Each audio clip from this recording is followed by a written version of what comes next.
Hello friends, welcome on C4C YouTube channel. मैं सुधीर मिश्रा, आपका स्वागत है। दोस्तों, आज जब भी आप कोई जॉब ढूंढते हैं, मतलब किसी जॉब पोर्टल पे जाते हैं या फिर आप किसी से कैरियर के बारे में पूछते हैं, तो हर किसी का एक ही जवाब होता है कि डेटा एनालिस्ट बन जाओ, डेटा साइंटिस्ट बन जाओ। मतलब डेटा एनालिसिस का काम जो है आपको करना होता है। हर नए नए प्रोग्राम्स आ रहे हैं, Python, power BI, Tableau, click cube, काफ़ी सारे बीआई आ रहे हैं, काफ़ी सारे लैंग्वेज आ रहे हैं जहाँ पे मेनली जो फोकस है वो डेटा एनालिसिस पे, डेटा पे है। देखिए, डेटा क्या होता है कि किसी भी कंपनी का, या जो आप ये कह सकते हैं कि किसी भी प्रॉब्लम को सॉल्यूशन ढूंढने के लिए आप एक डेटा की स्टडी करते हो। जिस डेटा से आपको प्रॉब्लम नजर आता है, उसी प्रॉब्लम के अकॉर्डिंग आप सॉल्यूशन ढूंढते हो और उस पर आप काम करते हो। जस्ट लाइक मान लीजिए कि आपकी एक कंपनी है और उसका 10 ब्रांच है।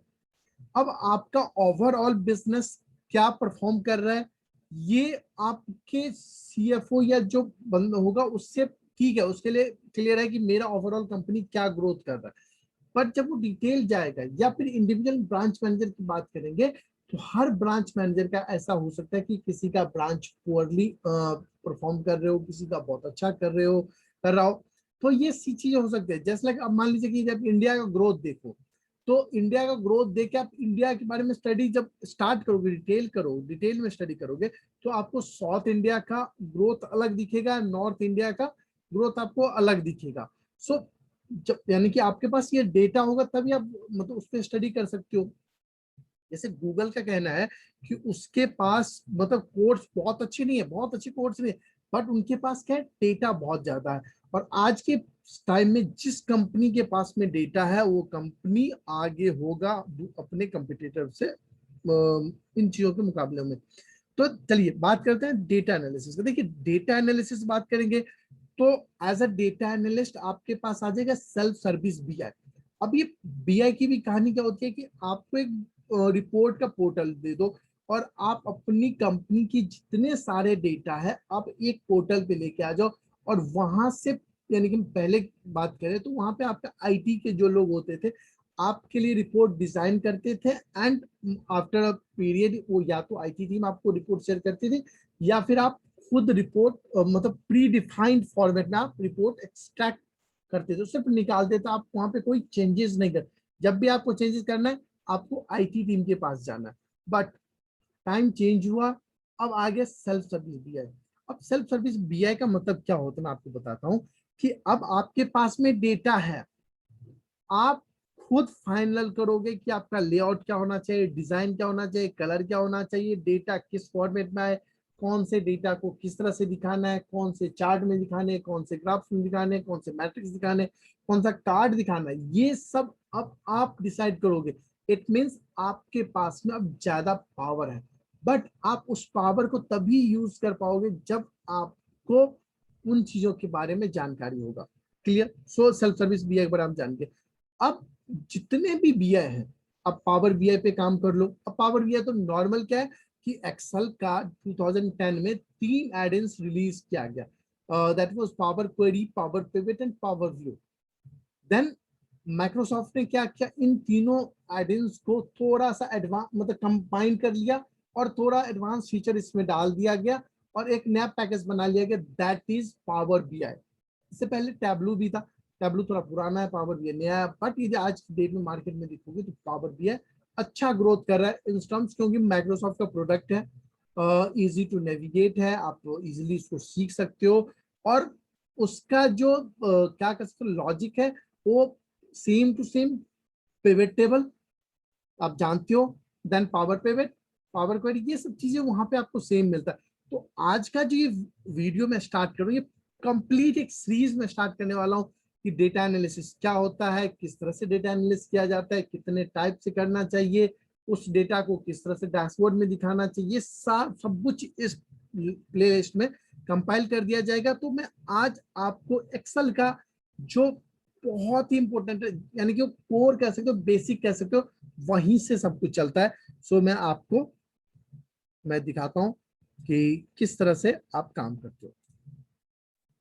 देखिए, मेरे पास एक डेटा है, ईयर है, month, month number, customer ID, sales person, product ID, category, department, sale, मतलब सब कुछ है। यहाँ पे आप क्लिक करो तो आपको यहाँ पे सेल्स का टोटल भी दिख जाएगा, बट आप यहाँ से कुछ भी फाइंड आउट नहीं कर सकते हो।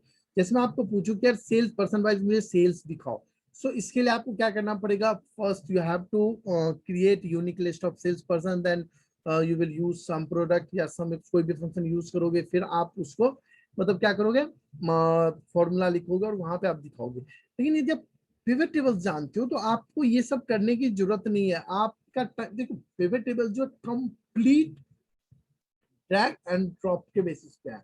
यदि आप ड्रैग एंड ड्रॉप करना जान गए, डेटा को किस व्यू में दिखाना है, क्या कॉलम क्या रो क्या फिल्टर में ले जाना है, इट मींस आप समझ लो कि आप पावर बीआई या कोई और भी बीआई है तो उसका आपने कॉन्सेप्ट सीख लिया कि हमें कैसे करना है। तो चलिए पहले आपका डेटा, एक चीज मैं और आपको बता दूं, जब तक आप का डेटा नॉर्मल डेटा है, मतलब एज अ सेल रेफरेंस है, तब तक तो ठीक है। लेकिन जब हम डायनेमिक बात करेंगे, जब हम बीआई में जाने की बात करेंगे, तो क्या करना पड़ेगा, हमारा जो डेटा होगा वो एक्सेल टेबल की तरह काम करेगा। यानी कि जो आपका डेटा, अब एक्सेल टेबल है नॉर्मल डेटा में क्या डिफरेंस है, देखिए नॉर्मल डेटा जो होता है that is a range, that is Excel का एक रेफरेंस होगा A1 टू A50 या A20 टू A60। पर जब एक्सेल टेबल में होता है कि जब आप एक्सेल टेबल में कोई फॉर्मूला लिखते हो तो in that case you have to refer column, you cannot refer a cell, you need to refer a column। उसमें क्या करते हो आप, कॉलम रेफर करते हो, कोई सेल रेफर नहीं करते हो। सो एंड एक्सेल टेबल का एक बेनिफिट ये भी है कि आपका जो डेटा होता है, जो सोर्स डेटा होता है, that will become dynamic source. मतलब आप जब भी उसमें न्यू डेटा एडिशन करोगे, डिलीशन करोगे, तो ऑटोमेटिक पिवट टेबल को रिफ्रेश करोगे तो उसको कंसीडर कर दिया जाएगा। अदरवाइज यदि टेबल में नहीं है तो आपको चेंज डेटा सोर्स करके डेटा ऐड करना होगा। तो मैं इसको एज अ टेबल क्लिक कर देता हूँ। जैसे आपका टेबल देखो, कई बार क्या होता है, हम टेबल इसलिए नहीं बनाते क्योंकि हमें लगता है यार ये फॉर्मेट हमें देखने में अच्छा नहीं लगता। तो आप इसमें जाओ और नो फॉर्मेट, जस्ट लाइक ये है नन, कोई फॉर्मेट नहीं है, ये टेबल है बट क्या है कि आपको नॉर्मल एक्सेल की डेटा जैसे दिख रहा है। अब यहाँ पे ये टेबल का नाम होगा, इसको आप चेंज भी कर सकते हो। अब यहाँ पे ऑप्शन आता है समराइज विद पिवट टेबल, यानी कि इस डेटा को पिवट टेबल में आप समराइज कर सकते हो। तो जस्ट क्लिक हियर। अब यहाँ पे जो रेंज है ऑटोमेटिक आगे जो भी टेबल का नाम होगा, और न्यू सीट पे ले जाना तो न्यू सीट पे आप ले जाओ, एग्जिस्टिंग पे कहीं रखना है तो रख लो, बट न्यू सीट पे ले जाना बेटर है। ये मैं आपको बताऊंगा नेक्स्ट वीडियो में कि डेटा मॉडलिंग हम किस तरह से करेंगे, डेटा मॉडल का क्या मतलब होता है। सो फर्स्ट हम यहाँ पे इसको क्लिक करते हैं। अब इसी तरह से पावर बीआई में भी आपके पास में कॉलम का नेम आ जाता है। यहाँ पे हमारे पास 4 ही रेफरेंस मतलब सेल होते हैं कि filter, column, row and values के लिए, बट पावर बीआई में काफी ज्यादा होते हैं। और यहाँ पे हम सिर्फ मैट्रिक्स ही क्रिएट कर सकते हैं, वहां पे आप काफी कुछ कर सकते हैं। बट एक चीज और भी बता देता हूँ कि पिवट टेबल से भी आप ऐसे ऐसे डैशबोर्ड बना सकते हो कि अगला बंदा जिसने नहीं बनाया पिवट टेबल तो उसको लगेगा कि ओ यार इसने क्या बनाया है। इतना जबरदस्त पिवट मतलब डैशबोर्ड आप पिवट टेबल की हेल्प से भी विद इन एक्सेल बना सकते हो। चलिए चलते हैं। आप C4C का यूट्यूब चैनल देख रहे हो, प्लीज सब्सक्राइब कर लो चैनल, हर बार आप भूल जाते हो, प्लीज सब्सक्राइब एंड हमारे चैनल को सपोर्ट करिए। छोटा सा चैनल है, कंटेंट्स में अच्छा से अच्छा लाने की कोशिश कर रहा हूँ, बट जब तक आप लोग हमारी हेल्प नहीं करेंगे, हमारे चैनल को ग्रो करने में मदद नहीं करेंगे, हम आगे नहीं बढ़ेंगे। तो प्लीज अपने family member, colleague, college friends, office, जिनसे भी व्हाट्सएप पे आप एक स्टेटस सिर्फ शेयर कर दो, जिससे कम से कम एक बंदे तक तो कम से कम पहुंच जाए, यानी एक से एक के पास पहुंचेगा तो हमारा भी कुछ बेनिफिट हो जाएगा। तो देखिए सबसे पहले हमने क्या कहा कि हमें सेल्स पर्सन वाइज सेल्स देखना है। चलो जी, हमने यहाँ पे सेल्स पर्सन ड्रैग कर लिया। अब हम यहाँ पे सेल्स वैल्यू को वैल्यूज में ड्रैग कर लेते हैं। अब हमें यहाँ पे सेल्स वैल्यू दिख गया। हम कहते हैं अरे सेल्स सम नहीं देखना, हमें एवरेज देखना है कि क्या एवरेज है लोगों का, कितना सेल कर पाते हैं। सो हमने क्या किया, एवरेज कर दिया कि देखो जी इसने इतना सेल किया, इतना सेल किया, इतना सेल किया, मतलब डेली के बेसिस पे एवरेज उसने कैलकुलेट कर दिया। मान लो कि मुझे सम ही करना है बट मुझे किसी और लेवल पे देखना है, जस्ट लाइक रीजन के बेसिस पे देखना है, तो हमने ये ले लिया। और अब ये रीजन इसका और ये आपका क्या है सेल्स वैल्यू। अब इसको फॉर्मेट करना हो तो Ctrl+1 भी कर सकते हो, अदरवाइज आप यहाँ से जो फॉर्मेटिंग है आप यहाँ से शो कर दो। ये फॉर्मेट हो गया। अब मान लेते हैं कि इसमें आपको और कुछ सेल्स टाइप देखना हो, तो हमने इसको कॉलम में ले लिया कि इस रीजन में आपने इस सेल्स टाइप में इतना इतना सेल किया। अब मान लेते हैं कि डिपार्टमेंट हमने फिल्टर में डाल दिया, तो डिपार्टमेंट साहब जैसे होम टेक्नोलॉजी का आपने क्या सेल किया, तो इस तरह से आप यहाँ पे फिल्टर करोगे एंड आपका ये रिपोर्ट जो है उसके अकॉर्डिंग चेंज होता रहेगा। क्लियर। अब मान लेते हैं कि हम डिपार्टमेंट को यहीं पे लेके आ जाते हैं। अब क्या है, देखो डिपार्टमेंट मतलब क्लॉथिंग जो है सेल्स डिपार्टमेंट, उसके अंदर जो भी रीजन है आपका ये सेल उसने किया है, आप इसको सॉर्ट देखो। अभी ये सॉर्टेड नहीं आ रहा, तो आप इसको सॉर्टेड भी कर सकते हो।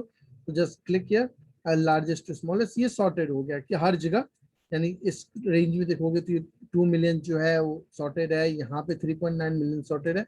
सो ये जो आप ऊपर देख रहे हो ये टोटल है क्लॉथिंग का, ये गार्डन का, ये टोटल है। आप इसका व्यू जैसे एक के नीचे एक आ रहा है, सो आप you can change this one by going pivot table option and just visit display tab and click classic pivot table.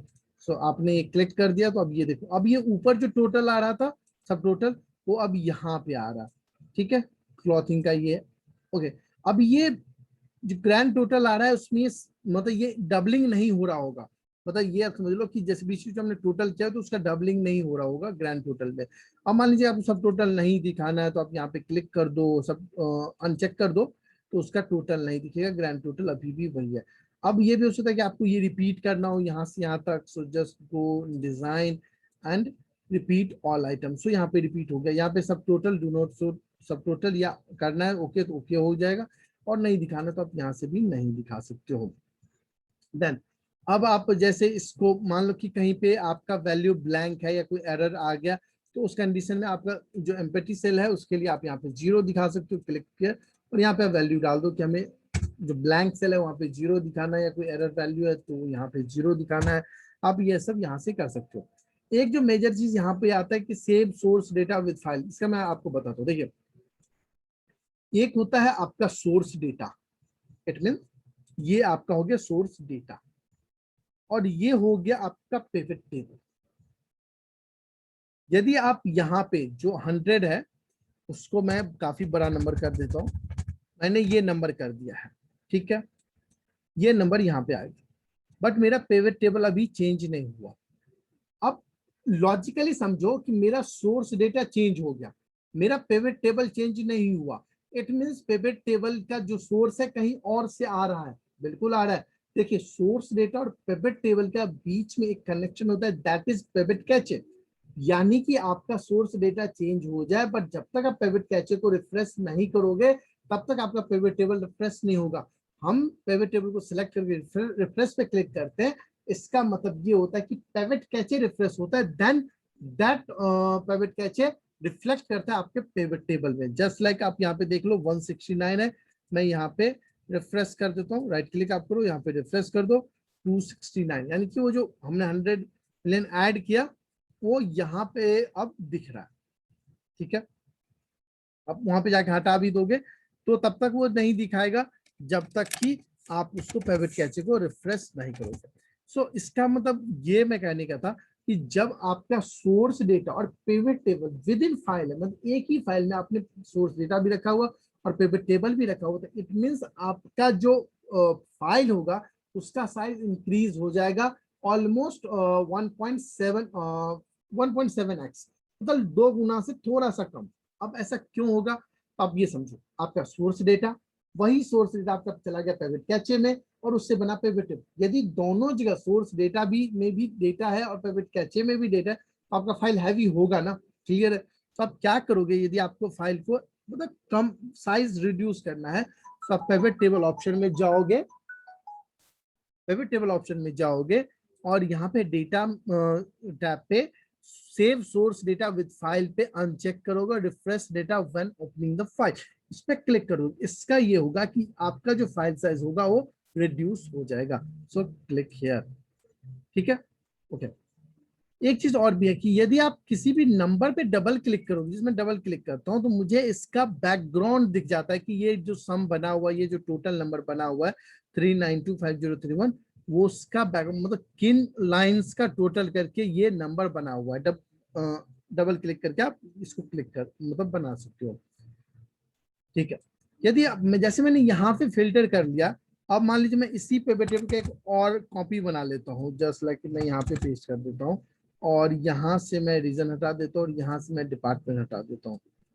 अब देखिए एक चीज आप ये समझो, यदि मैं सेल्स टाइप से मैं देखना चाहता हूँ कि रेगुलर, मैंने यहाँ पे क्लिक किया, अभी ये मुझे ऑल का व्यू दिखा रहा है, बट मैं चाहता हूँ कि एक जगह मतलब एक ऐसा ऑप्शन मिले जिसमें मैं क्लिक करूँ तो मेरा दोनों व्यू चेंज हो। So you need to insert slicer. अभी मुझे क्या देखना है, sales type, just click here sales type and this will be here. अब इसको सिलेक्ट करो, यहाँ पे ऑप्शन दिखेगा रिपोर्ट कनेक्शन में आप जाओ, यहाँ पे आप देखोगे तो पिवट टेबल 2 यानी कि जिसको मैंने सिलेक्ट कर इंसर्ट किया था वो इस स्लाइसर से लिंक्ड है, बट पिवट टेबल 1 लिंक नहीं है। एक चीज और मैं आपको बता देता हूँ, यहाँ पे वही उसी पिवट टेबल का लिस्ट आएगा जो सेम सोर्स यूज किया हुआ है। अब सेम सोर्स एक और चीज मैं आपको बता देता हूँ, सेम पिवट कैचे यूज किया हुआ, इट मींस यदि आपने एक पिवट टेबल को रिफ्रेश कर दिया विद न्यू डेटा एंड दूसरा पिवट टेबल अपडेटेड नहीं है विद मतलब सेम रेंज या सेम सोर्स, तो वहां पे दो पिवट कैचे हो जाएगा, फिर आपको दूसरा पिवट टेबल यहाँ पे नहीं दिखेगा बल्कि एरर दे देगा। सो जब भी आप मल्टीपल पिवट टेबल बना रहे हो और मतलब ये सोच रहे मैं स्लाइसर्स उसको कंट्रोल करूं, तो आप या तो ऑफसेट की मदद से आप नेम मैनेजर में क्रिएट कर लेना नेम रेंज, और उससे आप पिवट टेबल को एक नेम रेंज दे देना जिससे डेटा सेम हो, रिफ्रेश भी सेम हो, या फिर अपने सोर्स डेटा को टेबल में बना लेना जिसे आप रिफ्रेश करोगे तो सारा डेटा आ जाएगा। सो क्लिक हियर, मैंने यहाँ क्लिक कर दिया, अब यहाँ भी ऑल, यहाँ भी ऑल, मैं यहाँ पे क्लिक करता हूँ रेगुलर पे, आप देखो 5896 टू 5896 प्रमोशन पे, क्लियरेंस पे, ये जो भी आप क्लिक करोगे। ओके चलिए, मान ये मैंने स्लाइसर पे आपको अलग से बताऊंगा कि किस तरह से हम स्लाइसर को डिजाइन कर सकते हैं, क्या स्लाइसर में और भी चीजें हैं तो मैं आपको बाद में बताऊंगा इसको। यहाँ से आप पिवट टेबल को सिलेक्ट करोगे तो ये दो ऑप्शन दिखेगा, यहाँ से आप रिफ्रेश कर सकते हो, ये पिवट टेबल का नाम होता है, यहाँ से आप इसको चेंज भी कर सकते हो। और मान लेते हैं कि हमें क्या करना है, ये जितने सीट्स पिवट टेबल है और इसमें जो रिपोर्ट फिल्टर है यानी कि सेल्स टाइप है, यहाँ पे 3 है, मैं चाहता हूँ कि तीनों सेल्स टाइप का सेम पिवट टेबल क्रिएट हो जाए। So I need to click here show report filter page, यहाँ पे सेल्स टाइप ही दिख रहा है, मैं इसको ओके करता हूँ, यहाँ पे 3 न्यू मतलब सीट बन जाएगा, ये प्रमोशन का बन गया, ये रेगुलर बन गया, और एक आपका सीट 1 ऑलरेडी क्लियरेंस का बना ही था तो इसलिए क्रिएट नहीं किया। यदि मैं ऑल पे जाता और फिर करता तो मुझे 3 न्यू सीट मिल जाता है। अभी मैंने क्या किया था, एक ऑलरेडी व्यू क्रिएट किया हुआ था, 2 न्यू व्यू बन गया। ओके, सो जस्ट लाइक यहाँ पे प्रमोशन दिख रहा है, यहाँ पे रेगुलर दिख रहा है। अब आप इस स्लाइसर पे क्लिक करोगे तो आपको क्या दिखेगा कि जो न्यू पिवट टेबल्स बने हैं, जो पिवट बने हैं प्रमोशन रेगुलर का, वो इनसे लिंक नहीं है। आप इसको लिंक करोगे वो फिर चलना स्टार्ट कर देगा। तो दोस्तों आज का वीडियो मैं इसी पॉइंट पे एंड कर रहा हूँ, बट ये सीरीज कंप्लीट चलेगा, बहुत सारे यूनिक कॉन्सेप्ट आने वाले हैं, बियॉन्ड एक्सेल आने वाले हैं, और काफी कुछ हम ऑटोमेशन की तरफ जाएंगे, हम बीआई सीखेंगे, हम डेटा एनालिसिस थ्योरेटिकली सीखेंगे, प्रैक्टिकली दोनों सीखेंगे। तो प्लीज चैनल को सब्सक्राइब करिए। मैं यहाँ से करता हूँ लॉग आउट।